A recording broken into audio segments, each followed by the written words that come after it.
د منفرد انداز غزل بول شاعر ښاغلی وهمي ورکزی صاحب وایي چې څوک یې ورک د درک لوری به یې چرته کې وي چې څوک یې ورک د درک لوری به یې چرته کې وي او چې وجود نه وي نو سوری به یې چرته کې وي چې یو وجود نه وي نو سوری به یې چرته کې وي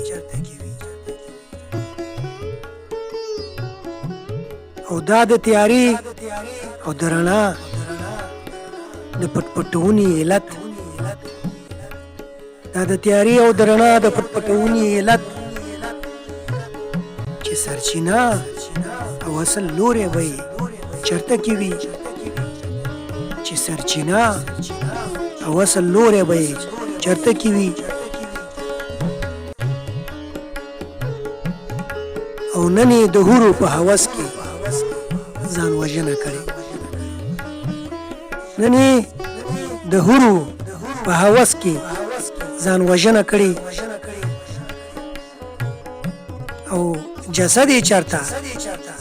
روح مختوری به یې چرته کې وي جسد یې چرته روح مختوری به یې چرته کې وي او د یو انسان قتل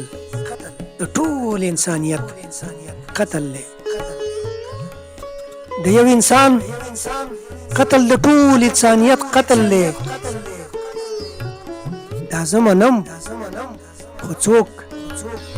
غمخوری به یې چرته کې وي دا زه منم خو څوک غمخوری به یې چرته کې وي او هغه وهمي بیچاره هغسې کاوا کې وایي هغه وهمي بیچاره هغسې کاوا کې وایي او څاري اسمان چې د بخت ستوری به یې چرته کې وي څاري اسمان چې د بخت ستوری به یې چرته کې وي او چې څوک وي ورک د درک لوری به یې چرته کې وي چې یو وجود نه وي د سوری به یې چرته کې وي چې یو وجود نه وي د سوری به یې چرته کې وي